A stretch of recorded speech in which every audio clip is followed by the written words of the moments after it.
Welcome, everyone, to the No Bull, Just Bacon podcast. I'm your host, Dr. Allan, and with me here today is my friend, Michelle MacDonald, to answer all of your burning health and fitness questions. Michelle is a fitness and transformation coach and founder of the Wonder Woman coaching team. She has been coaching women online since 2012, and she is a trusted source of evidence-based information for women who want to pursue strength and longevity at any age. Thank you so much for joining me today, Michelle. Thank you. Beautiful introduction. Love that. I appreciate being on the show. It's exciting to be here. Look at how polished I am. I mean, we're ready for the big names. You are polished. Yeah. Today, we'll be talking about coaching with integrity in the age of misinformation and systems for building muscle in midlife.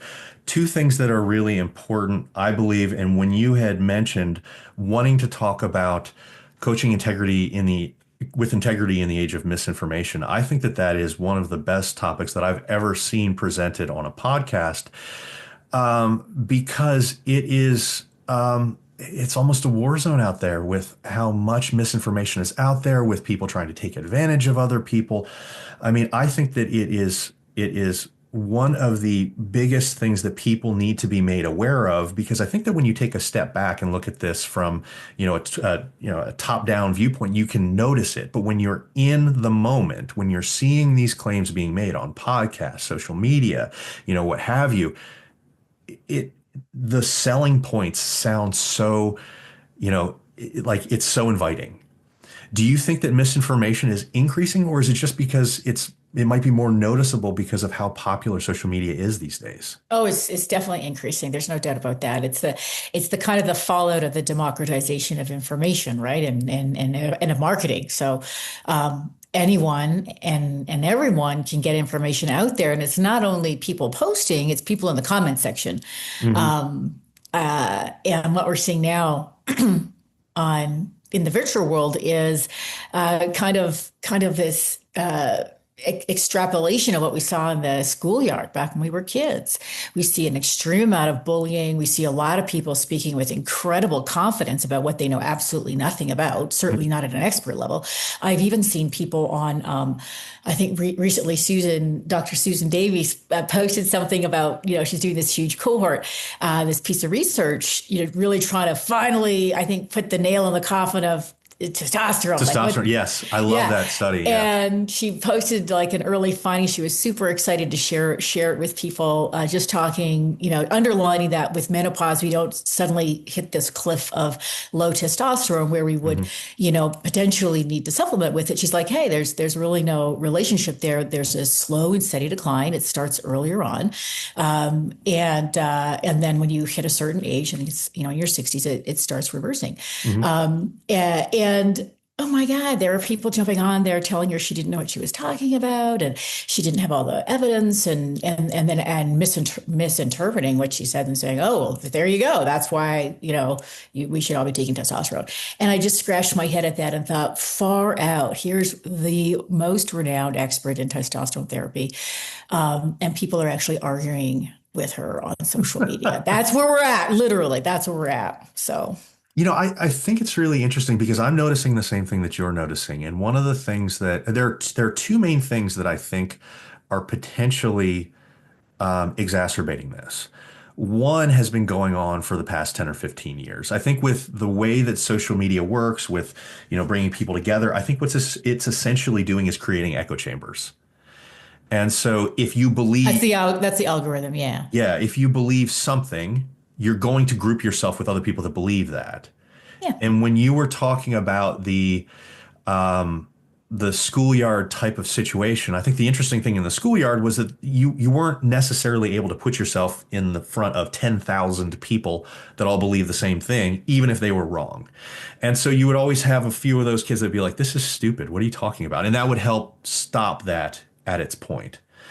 The other thing that I'm finding is really problematic is the rise of AI, because people believe that artificial intelligence models like ChatGPT are essentially telling you the truth, whereas they're dredging bots. And if you inadvertently lead them, or if you don't question them on their sources, they tell you what you want to hear. Show me that menopause causes decreases in testosterone and give me studies to show that. Bam, right there, Exactly. without Yep. any understanding whatsoever going on. And so your example there is absolutely wonderful because I think it's one of the biggest things. Are you finding that are there any specific examples of misinformation that are extremely prevalent right now that might be damaging? Where should we start? I mean, I think you talk about a lot of them on your gram, and I love it. And I love the kind of the farcical skits you guys put together. I think you and Amanda did one recently that was hilarious. Mhm. That but the danger of this misinformation, and I see it in my own ecosystem, which again perplexes me because I love educating. I love sharing information with my clients. They get PDFs, they get Mhm. hyperlinks, they get podcast interviews all the time. I'm like, well, that's interesting that your doctor said that. Here's another piece of information that you might want to read, and that's usually how the story goes. So even in my own ecosystem, I'm finding stuff trickle in like pellets and weighted vests, and I'm just like, I Mhm. remember having one girl doing OsteoStrong, and she squats and deadlifts close to 200 pounds. And I'm thinking, why are we doing OsteoStrong, right? Like, what is that going to do that the heavy resistance training is not going to do?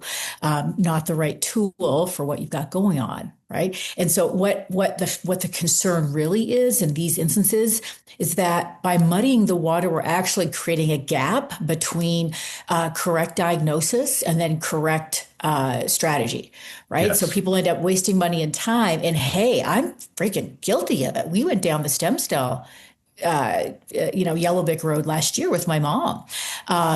And so I had direct experience what it's like. I saw a really, I'm not going to say his name, but really big guy in the bodybuilding world, multiple Olympian title holder, getting stem cell therapy. And he's like, oh, wow, this is all great. And at the same time, coincidentally, one of my coaches said, oh, you should interview this guy. He's, it's like up and coming in the longevity space. And it was the same That's a red flag to begin doctor. with. Up and I coming in the know. longevity space. Yeah, and now I absolutely freaking know that. Yeah. And then I had a friend, a good friend that goes way, way, way back. He's been in the bodybuilding space with me for a long time. And he also said, oh yeah, it's really helped me with my shoulder. It's been incredible. And Mhm. so he weighed in as well. And I thought, well, let's give this a shot for my mom. And fast forward, she's on her 4 weeks post reverse shoulder surgery with a fabulous surgeon, one of the top in the world for this particular surgery, Dr. Patrick Denard out in Oregon. Her X-rays and her MRIs and her CT scans. He's like, there's only one thing that you can do for this. Like, you need to get a surgery, and it's going to have to be reverse surgery because there's just too much damage done in here. And he said, if I had what you have, that's what I would do. And he said the success rate is incredibly high, like 90%. So she's already far beyond where she was a year and a half ago, and she's 1 month post surgery, and she's almost 80. So that's where there's this gap that is created. And what if that causes real harm, right? Yeah. Yeah. And You're I think trying some kind of a crazy diet or protocol. You're spending thousands of dollars doing these monthly injections or whatever, and you're not actually treating the issue.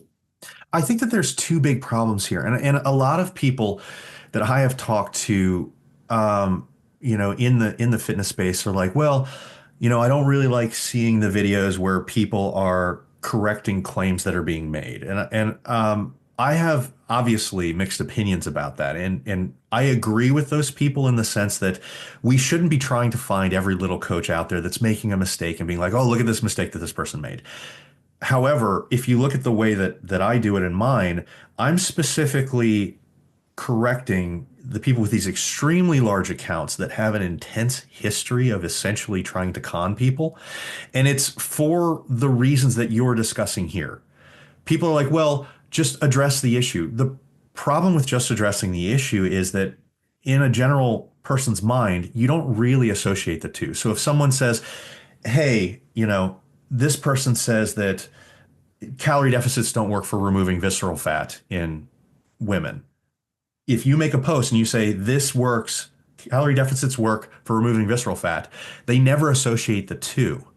They think, oh, that person might know something different, or this is new information, or this is by addressing that directly, you stop it at its source. And what you're saying is what concerns me the most.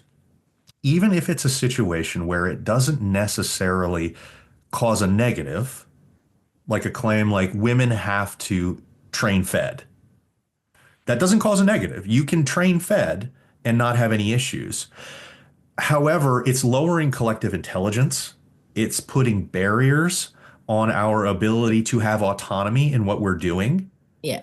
And one of the biggest things for sustainability is autonomy. It's not wasting money on these things like, spending money on every supplement under the sun. Even if it doesn't cause harm, it might not be doing good. And what we want to do as coaches is essentially do good, improve intelligence, improve the level of information so people can make the right choices for themselves. And so I think that this level of information that gets out there when we look at it as its root, even when it's not causing an acute negative, it's a general negative long term. And I think that that's where a lot of people miss out on it. And I like the point that you're making with misinformation has far-ranging consequences beyond just the what is this specific claim right here. Yeah. I think, and I had this conversation, I've had this conversation a couple of times with Amanda. I think, as to your point, the algorithms, it's a reality. And so I think instead of railing against it, understand it and make it work for you. So, because frame is everything, and you can't necessarily control your environment in this situation, but you can control how you react to it. So, for example, I don't engage in troll comments simply because if I do that, it will throw that comment to the very, very top. For other people that tend to love that kind of commentary, and then all of a sudden you've got 10 people. I might have 300 comments, and then this one comment will have 20 troll comments. So I understand that, okay, that's how the algorithm works. The same way that when you're scrolling, you'll always see, your buddy's comment at the top because that's how the algorithm works. So simple things like that versus blocking and deleting work really, really well, making sure that you're really engaging in the people and in the accounts that you want to see more of and want to help amplify. And the other piece I think is, again, making social media work for you. It is a network. It's a community, right? And it's all about engagement. I see, it's fun because I go over and when I have time, I'll pop over and I'll see Gunter, Amanda, or Professor Davies, or somebody else in this space that's doing some great work. And I'll inadvertently see a lot of crossover. Like I'll see your name always popping up. And so that's important as well, because what we do see in some of these big accounts that are, I'm going to say they're borderline. Like of course, they're making a crap ton of money on the back end. And there's nothing wrong with that. There's people for everybody. There's people that that's how they want it. They don't mind being sold the grift. There's a placebo effect, and maybe they're getting some kind of a benefit, and at least they're belonging to a community where they feel something's happening. And who am I to say don't do that? Part of me would of course like to ring the alarm, but what I would say is that what I see is people really banding together and being a posse. And supporting each other. And so they're compounding. They've got great PR management. They're really harnessing the algorithm, and they're really harnessing the community aspect. So it appears, they're all on the same podcast, they're doing the same circuit, and it really appears like, oh, they're onto some special knowledge. And so instead of being on the sidelines throwing mud cakes, I think it would be wise to, I always like to, I learn from my competition. I'm like, oh, that's freaking brilliant. Why don't I do that? That's working really well. It's obvious. Let's do it. Right. So I think that would be what I would say where I would put the money. Have you ever felt pressure to compromise integrity for social media growth? No, never. It's one of those trick questions there. Never. I mean, it's Have something you? that no, but that's also why I'm not a huge account. But what I see is, and this is a concerning thing that I see, particularly in in a lot of the people that have blown up is that once you get to a certain size, that temptation seems to kick in more and more and more. It's not necessarily during the growth phase, but once they've become large, that's where I see a lot of the compromising of integrity. And maybe it is to ingratiate themselves into those groups that do a lot of that. It's a small, the fitness community is a small community. Mhm. It's a very small community. And I knew that getting into things. I actually was on a podcast with Gabrielle Lyons, and she said something, we were having a chit chat, and it turned out we shared something about social media that was not fun for her. And she said, I'm not even on my socials. I don't run that. Mhm. And I understand that, right? Because it can be a really crazy space to be in. And even in this podcast that I'm doing with you, I know full well that a snippet could be pulled. Like I might say, I run higher protein.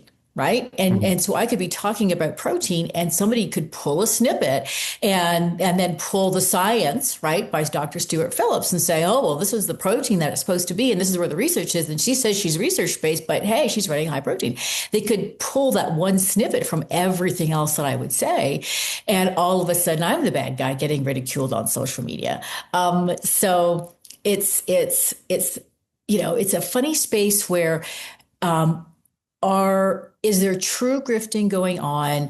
Is there benign grifting going on? Is there maliciousness going on? Like there's these, the older I get, the more I try my best to think it through. Is there a real problem here that should Mhm. get addressed? Like I do feel that my mother was wrongly informed, right? To have a top orthopedic surgeons say, no, there's only one resolution for this. It's surgery.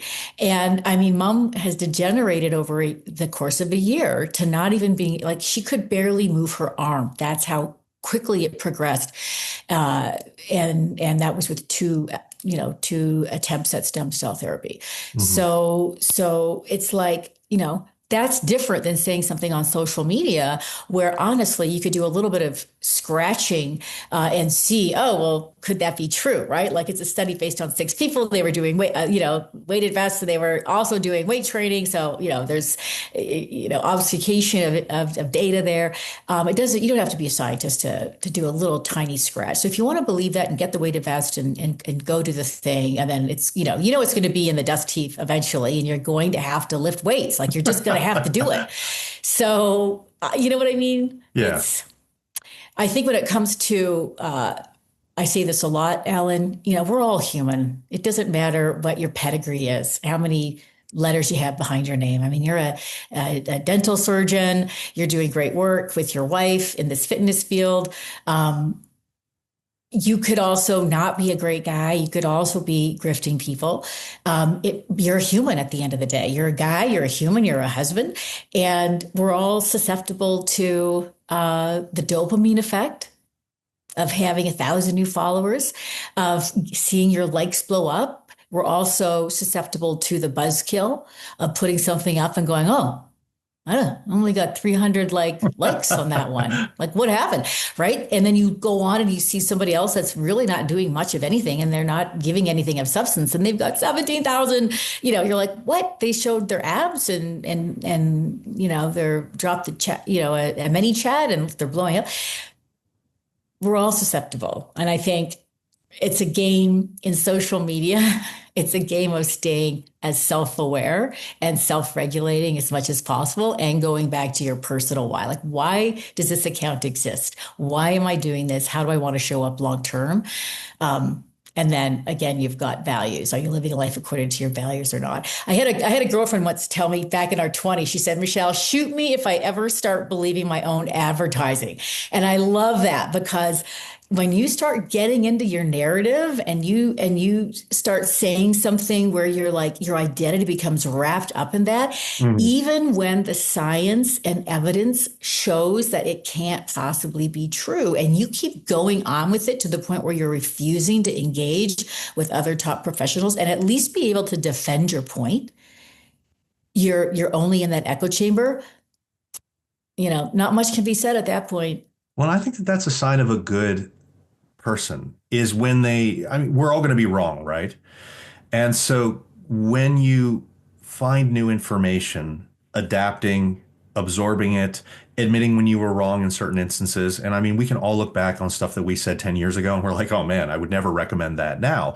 But that Yeah. doesn't mean that you're a bad coach. That doesn't mean that you're a bad person. The information evolves. Hmm. And the only people that are disingenuous about it are the people that don't evolve with it. Yeah. And you were talking before we got on air about some of the differences between the research and what you see in the trenches, and that's very true. There's a gap between the two. Now, we use the research to give us insight into what we should do in the trenches, but it doesn't automatically trump what we do in the trenches. And I think that that's the one of the difficult things that we find with the science-based crowd is that it's almost like there is no value to the anecdote. Now, the anecdote, when it is completely contrary to science, that's when you should be a little bit critical of the anecdote. But it does have value and purpose. There is a lot of anecdote out there, and there are a lot of varying claims about a lot of issues. What do you do to teach your audience to think critically about what they see online? The first thing that comes to my mind, honestly, is I encourage people to be more data driven. Mhm. And then, of course, to not be afraid to click that hyperlink and just see, like, Take you a look at know, the study itself. take a look at the study. I mean, See you if don't it's have even to. saying what the claim is. Yeah, exactly. Sometimes it's as easy as that. Sometimes it's as easy as the headline doesn't even match up with the body and with Hmm. the conclusions. And then just be more data driven. I coach my clients like that too. And it's just exactly as to what you're saying, Alan. Like, I don't want to confuse people. And sometimes too much choice can also contribute to that feeling of noise. Like, there's just so much noise. Just tell me what to do. And it's oftentimes why some of these sites or accounts that are really black and white can have that pull because it's like, oh, just tell me what to do. 100%. A hundred Right. percent. I agree with that. Yes. So I don't want to, I'm saying this conservatively. I'm Mhm. saying this conservatively. Okay. Um, I do try to keep an open mind because I've definitely been on the side of, uh, I'm going to call it not following the science, right? So I'm going to talk about protein. Science says you only need whatever, like zero point 0.7 grams per kilo. And I'm like, oh my God, I would die if that was all the protein just from an enjoyment and an adherence standpoint. Like, Mhm. you know, I and actually don't think even that you're wrong in that. Just slight just to tangent, interject. slight tangent Okay. here. I actually agree with you. I don't think Yeah. that you're wrong. And you know how science-based I am in a lot of the things that I do. Yeah. And you might have noticed in the past, I actually did a collab with Gabrielle Lyon. And in that collab, I recommend between 0.72 and 1.45 or 1.5 grams Per of kilo.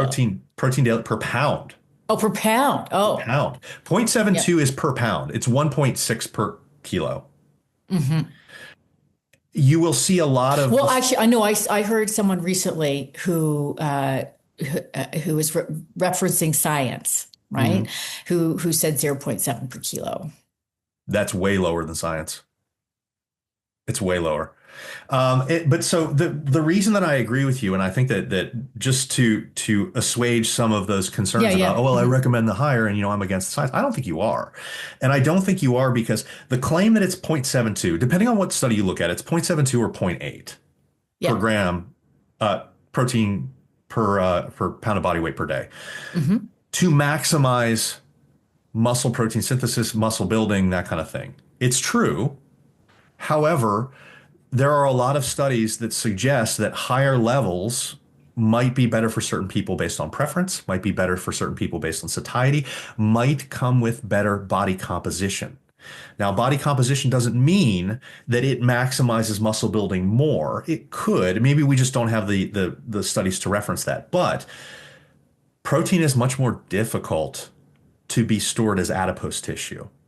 And so if we have an equated calorie condition, but more protein for one person, they might gain muscle Hmm. and, the weight, the lean muscle that they want a little bit more easily and stave off a little bit of body fat gain. Exactly.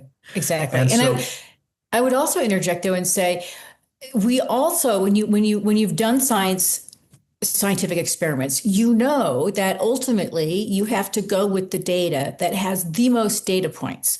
And when we talk about human physiology, you can have outliers, right? mhm, And so for if you don't fall in that bell curve and you're on the edge, the science-based information could be very, very wrong. And so being able to actually look at the data points and ask questions there like, oh, well, what exactly happened with this body and why did it have that outcome? And what does that mean? Because if we really want to understand the body, there's so much. I mean, even when everyone we look at, I always like to reference testosterone because it's such a juicy topic of menopause. And, I know that my testosterone is on the lower side of normal. It's anywhere between 17 and 21 nanograms per deciliter. It has been for several years. And people that know me think, oh, she's got to be high testosterone. And I'm not. And I remember, I think it was 3 years ago, I tried transdermal testosterone mhm. therapy to see, right, my own experiment, like Science, right? Like, let's be my own experiment. I don't talk about it very much, but I did try for 3 months. And I'm like, crickets, Nothing. crickets. And I got my blood work done, and my serum testosterone had jumped to like 110, Mhm. right? It was way off the chart, super physiological. And I'm like, I feel nothing. I'm not stronger. There's like not Was there a change in libido? zero. Really? Yeah, yeah, Interesting. no, zero. Because that's the Yeah, one thing that when we look at the research, that's the one thing that we can say, you know, for testosterone. 50%, right? It's like Yeah. if you're correctly diagnosed with HSTD, even then we're looking Yeah. at maybe around 50% could have a benefit from taking physiological Yeah. dosages of testosterone. So it didn't work for me. I didn't see any physiological gain. Didn't change my body composition, like just nothing. And I tried it for a good 3 months, and I'm like, this is such a. It's like I just like this is interesting because what I'm hearing and I'm seeing is that this is the magic thing. Hmm. I'm an athlete, right? I've won Hmm. 4 pro titles. I've won a world title. I'm very competitive. I'm usually competing against girls that are younger than me. So I was interested to see if I take a physiological dose and actually ended up bumping me above. Although you could say like, was it really effective? It's just it's serum levels versus what your tissue uptakes. But you know, nothing really happened. And so I'm thinking, could I be that much of an outlier? Hmm. I have low testosterone naturally, like low normal. I like to say I have low normal. I am a decent, I'm decently strong. I'm a silver medalist in powerlifting for Canada. I'm decently strong in weight training. I've won fitness titles, so I can put on muscle mass even as late as being in my 40s, right? Oh You would no, you you not your would 40s. yeah, you would think that if I just bumped up my testosterone, if it truly was this driver, Do if you it see a big truly was, difference? that I'd Yeah. see some kind of a difference because Hmm. obviously my body's very responsive to this lower amount of testosterone, but not nada. And then I would couple that with I have several clients dosing with testosterone because of their doctors. Hmm. And I see nothing. I see nothing in terms of strength gains, nothing in terms of their ability to eat more food, nothing in terms of their body fat. So it's like, okay, I'm waiting because, and I always say this, like I'm the first person. I'm about optimizing the female body. I'm the first person, as long as it's not a negative, right? If there's a boost, I'm gonna suggest you Take do the advantage of it. boost. Yeah. Take advantage of Yeah. it, right? I don't have any skin in the game about Hmm. like doing things a particular way, as long as there's no harm done and it's actually giving you some kind of an advantage. why not? Right? Be open-minded. And that goes back to what I was originally saying. Like, I want to keep the door open because sometimes I feel there's a gap between what I'm hearing is substantiated by science and what I notice I'm doing and other top athletes are doing. I got asked my husband this funny. I'm like, how much protein is Hattie? So Hattie Boyd was one of Jay's clients, and she's been a friend of mine for a long time. I said, how much protein is Hattie running? And he's like, 170 to 185 grams. And she's about 135 pounds, right? So That's my point. Well, up to the 1.5 is about. And she hates to go lower. Yeah. And I have no problem with that. So it's really funny because I understand why some of the people are saying what they're saying with like the 0.72. But I'm like, but look at the research. Yes, there's certain things that maximize here at 0.72, but we're ignoring the other benefits that are potential higher up. So that's really cool that you're seeing that. Yeah, now, it's just that nuance between what the science is saying, what we're actually seeing, understanding that there can be outliers. And when we're talking about 8 billion, almost 8 billion people, we're not talking about a couple of people, right? Like you have a lot of clients. 1% of a billion is a big number, right? Yeah. And you could fall into that category where you're just not going to get that response. And that's why I would encourage women, be more data driven, like keep notes, right? Versus going by your emotions, because that's where we start to get into this placebo effect and we're amplifying the feedback from our social circle. So if you are in these, Facebook groups or communities where people are like really proselytizing this stuff works, and if it doesn't work, something's wrong with you, you got to increase the dosage or switch your doctors, you start to get that buy-in. Take data and like, how many more times a month am I having sex? Are you having sex you going from, because the research actually shows that even if it does work for HSDD, we're talking about going to one sexual episode per month, right? Keep data. Is it really giving you that edge? Yes or no? And it might be. And then great, that's working for you. Is it really making you stronger? Are you keeping a training log? Right? Like, is it really helping you? Like, do some kind of a body fat calipers or something? Are you really putting on more size versus thinking that? Does it just feel like it? Yeah. Well, in conjunction with the fact that you could be creating placebo, I mean, this whole idea of having some objective measures and really being conscious of what's going on is super important. We also have to worry about nocebo. Particularly nocebo, in these age groups and in this population, it is really bad for nocebo because it's a population that people are preying on right now. You're going to gain all this body fat and you're going to lose all this muscle during this stage in your life. I mean, the research doesn't show that, but like, if you believe that, does that discourage you from doing the things that you were doing before? Does that demotivate you? Does that cause all of these different problems? And I mean, there could be so many different problems that people are going through and not even realizing the mistakes that they're making. And I think that this is a good segue into another question, because you have a lot of experience both with yourself and clients and training. What are some of the most common training mistakes you see people midlife make? So maybe we can talk about some of these elucidate. Super easy. Okay, Super good. Easy. Let's go. Yeah. Let's go with it. Yeah, I mean, so I see this every time I walk into a gym. I actually am seeing a shift in how I'm seeing women train in the gym. And this is in different cultures. So whether it's Mexico, States, I was in Canada recently, and I saw more women doing barbell work or doing good range of motion, or you could tell there was intention on the eccentric phase, the negative, or maybe the lowering phase for the listeners of the lift. So I was seeing more intentionality there. I could see people taking notes. It looked like they were taking notes in their smartphones. So I'm like, oh, this is a shift. So this is social media and information spreading done right. We're seeing this happen. And I know I heard an interview back in January, February with I think it was the CEO of one of the big chains like Planet Fitness or LA Fitness, and they were saying that membership from women was up, and there was a huge demand for more strength training equipment. So they are actually removing a ton of cardio equipment to make room for more strength equipment, which was fabulous. We're winning. We're finally coming back. I want to say, like, I am seeing change happen, but there still needs to be more of it. So the biggest shift is, because honestly, like, if I go to the gym and I'm training hard and I'm making my crazy stink faces, which I do, I'm so all in.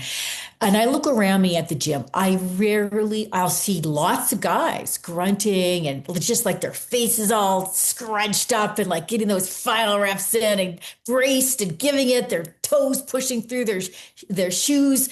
And then I look over at the girls Yeah. and I'm like, I mean, this is RP2. anecdotally, yeah, I can say the same thing. It's getting better in my experience. So normalizing effort, I think normalizing effort, that's still got to happen, and again, I think it's happening, but women being at the gym and being okay to make a stink face and have like a triple chin and veins bulging out of their face, like, and then when you're done, toss your ponytail back and put your lip gloss on if you want, right? I totally do that. So I'm saying that tongue in cheek. I'm the girl with my lip gloss. I hate my dry lips. But when you're in the set, freaking be in the set, right? I feel like we've just created a shirt slogan somehow. If we could take advantage of that and, and put that on a shirt, because I love the way that you say that. You know, I think that intensity is, yeah. I mean, it's both proper volume and proper intensity are two of the most important training things, and people Frequency is another one for girls. yeah. Like when people say train twice a week, I'm like, I have a strategy for accelerate, and it's not a secret strategy. It's a strategy for accelerating women through upper body strength. So if you want to do a push up or if you want to do a pull up, it's frequency. So rather than doing like 5 sets of 10 banded pull-ups on Monday, you do some banded pull-ups in the 10 rep range on Monday. And then on Wednesday, you do some scapular, some shrugs with weight. And then another day, you're going to do neutral grip. And you keep dosing the body and very, very quickly. And then you do your core work, your hollow bodies and all that. And then very quickly, like within a month or two, we're getting girls to do their first messy pull-up. Right. So frequency, especially for upper body strength or for skill progression, right? Like how to hip hinge properly. Definitely for skill progression. Absolutely. I mean, if you coach real people and you understand what you're doing and you get great outcomes in a decent amount of time versus taking 3 years to do something, then you know that some of these things that people say, like I think it's important to lower the bar, lower the barriers rather, and get people started. So for sure, if we're just getting off the couch and getting started, let's keep the barrier low, but let's also understand that you will need to get to a place where the intensity, the volume, right, the frequency, it is at a place that actually is going to drive the kind of adaptations that we're looking at. If you look at my mom, like she started at 4 days a week in the gym, lifting weights as best as she could. So she wasn't walking for 20 minutes. That's not how she lost like 2 inches off her waist in four weeks, 2 inches, right? 39 to 37. Another month, she lost another 2. Now she's at 35. We're on the cusp. We're on the cusp of getting her out of the high risk zone. And by month 3, guess what? 33 inches, 39 at the waist to 33. I think that's a powerful motivator when we think of those health outcomes. Like how many Americans die of cardiovascular disease every year? It's almost 1 million. It's like, between 900,000 and 1 million. And how many women hit menopause every single year? Again, it's close to 900,000. Of those women, I've heard reports that 45 to 65% are obese. Right, which vastly increases your chances of dying from cancers, cardiovascular disease, diabetes, metabolic disease. In a time period where they're becoming more susceptible to cardiometabolic disorders, and so maybe what they had done in the past is no and that's where the appropriate. nocebo becomes a problem because and with taking something like I said that doesn't really move the needle, right? Like you're taking like there's like I said in the beginning, like there's a place for pharmaceutical intervention, right? Like I think personally this I hope I don't alienate your listeners, but so I think GLP-1s is just incredible, right? There's just, I mean, obesity is such a massive problem. And the fact that this is such a powerful aid along with a proper lifestyle of resistance training and that's the key there, which I think, unfortunately, here's the problem. Like as coaches and as people who work with motivated people that kind of know the right thing to do because that's why they hooked up with us as the coach. Yeah. We have less of a concern. My concern with Gen Pop and GLP-1s, I'm a big fan of GLP-1s. I'm concerned about an epidemic of health problems that will be caused by GLP-1s in 10 to 20 years. And I believe that that's probably going to be the case because so many people are abusing them instead of actually doing it correctly. I mean, Yeah. people that are not even indicated for them are taking them just to lose 10 pounds. And unfortunately, when you get on and on and on and off it and on and off it, every time you need to lose some weight and you're not really learning to lift, you're not really learning to take care of your nutrition, it works by creating a calorie deficit, right? And Well, so, it works for reducing adiposity right, by reducing food noise, but which yeah, creates that calorie deficit that causes that exactly loss. that causes the fat loss. Yeah, And so one of the but concerns is that it doesn't cause muscle loss, but if you do it rapidly enough and cycle it enough and not take into account the stuff that you take into account, we could see issues with osteoporosis, sarcopenia, if oh you give yeah. this to those populations. So, I love these. I hope that people are responsible when they're running them. Yeah, I think again, if we could destigmatize pharmaceuticals, understand where they're appropriate, Hmm. be honest about using them. Hmm. Be honest about using them. I said to my husband, I'm like, oh wow, we're gonna see a lot more shredded bodybuilders on stage, right? Yeah, Because all of a sudden prep is going to be prep is gonna be easy nowhere because you have near what it used to be. the food noise. You have that food noise, and uh, and I was saying that kind of laughing, right? Because it used to be like, who could get the most shredded? Who could tough it out? But it's like, well, if it works and it's that effective, so normalize it. Let's destigmatize and let's be honest about what it takes to actually thrive as you get older. It doesn't matter if you're using a semaglutide, a GLP-1 or not. If you're aging and you're not doing something to stress your muscles, you're going to experience sarcopenia, right? Hmm. Like, use it or lose it. But going back to what I was originally saying, like, I'm definitely not anti pharma. Again, like, if it's effective, if you understand the risk factors and they're not really applying to you, or you're able to navigate that through your choices, why wouldn't you? If you need to take it, why wouldn't you? Why wouldn't you take thyroid medication if you Hmm. actually needed to take it? That's just silliness. Why not get a vaccination if you're going to go someplace that has a high degree of hepatitis C? Right? I was in India, and of Hmm. course I took my vaccination for Hep C. I didn't want to get just drinking some water get hepatitis C. So I'm definitely pro science and pro pharma where appropriate. I Hmm. think though what we're seeing right now in the menopause space and in the fitness space is really a lot of obfuscation and a lot of confusion. And if we're not doing the things that we actually need to do to truly move the needle towards health, right? And we now know that being frail, even in perimenopause, right? If you're not on a trajectory to build muscle, right, then you're likely looking at frailty by the time you hit 65 and Yep. older. And we're very likely to live to our 70s now. Like, it's exciting, but also a bit alarming how old we're able to live now, even without great habits. But the quality of life is the question mark. So being educated around those levers, making those levers very accessible, right? Like, get more protein and more vegetables into your diet. Hmm. Make sure you're doing things to build muscle. Prioritize sleep.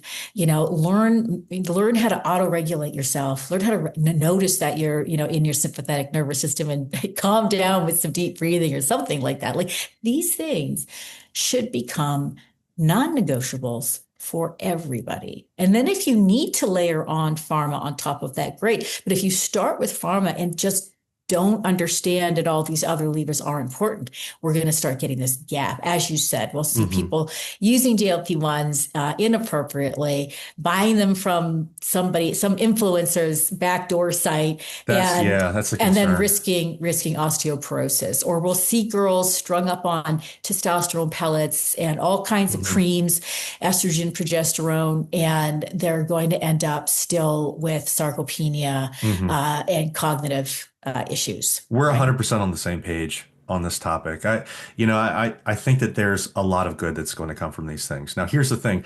I don't want to take up too much of your time. I've got one more question because I think that this one is I think that you're going to be able to put this into a good light Uh-oh, for no people. pressure. Yeah, no pressure here, but I think it's a really important one. And I think that it fits really well with the conversations that we're having here because we're talking about the importance of all these different things. I have found that a lot of people, particularly when they are starting a fitness journey in midlife, have some intimidation surrounding strength training, lifting heavy. How do you help them get started if they have these concerns?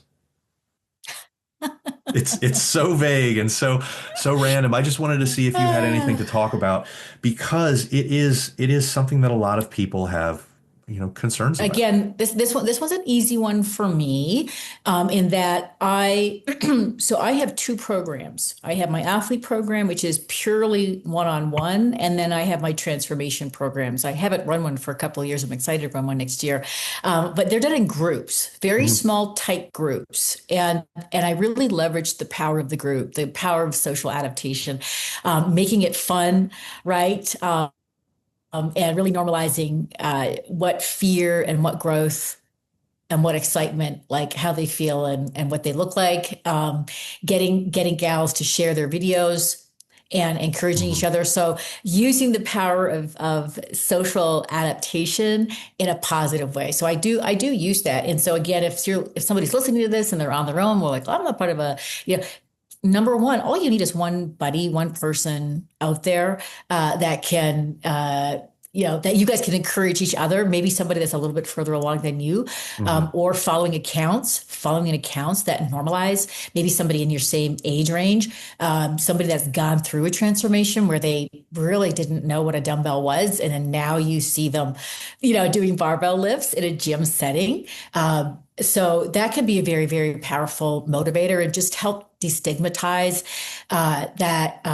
that you should even be ashamed of having those feelings of insecurity. Like, let's Mhm. normalize them. And a lot of times these gals that have done it before, or guys, I'm sorry, there's probably guys listening to this too. I know gals are very, and my husband, who's a guy, are very, very supportive on socials and very willing to have a conversation with other people too. Right. And so that's really important. I know one of my clients, Jody, Ekovitz, she even gets on calls with people, which is just wild to me because she's a CEO and founder of her uh, uh, PR company for tech firms, and she finds the time, and she gets a lot from it, from helping other people get over their fear and just dive in and get started and be messy, right? Allow yourself Mhm. to be messy. So um, tactically, again, cook the frog, guys. So you got to cook yourself. You start small, but have it as a goal that by, smart goals, make sure they're time bound and measurable. By X period of time, whether it's 1 month, 3 months, I'm going to do a hip thrust, right? Or I'm going to attempt a barbell Romanian deadlift, even if it's with no weight on the bar, right? I'm going to walk to the squat racks and I'm going to do that thing. Um, or, join a gym that has, if you're a girl and you're concerned, right? Go to a gym that has a really great gal section, or work with a personal trainer. A lot of times that first month or two, and it would be a good idea just for form, but that will also acclimatize you to that gym experience. So there's like lots of ways that you can go about it, but you have to decide, and I'm sure you'll agree, Alan, you have to decide in your mind that you're ready for it, Mhm. because you Well, have to be decided to get over your fear of making an ass of yourself. I think that the community atmosphere that you're pointing out is very, very important because it makes you feel part of a group. I think one of the biggest things that people don't realize is that joining a gym and actually going to a gym is actually a positive experience in general because the more advanced people in any gym are extremely supportive of Very people that supportive. are new Yeah. to coming in. People always think, oh, well, they're going to judge me and everything like that. Not the advanced people. Maybe the person that has been working out for 1 to 2 years and they've got that like fitness Dunning-Kruger. But the more advanced people, the only thing that matters to a more advanced lifter is that you're trying. As long as you're trying, Totally agree. they'll be Yeah. completely supportive. If you are concerned about certain things, you can actually I can tell you right now that there are very few advanced lifters that aren't happy to give some help to somebody that asks them questions in the gym. please just don't do it while they're attempting to work out. Wait for their rest period. Ask a small question. They're very happy to help.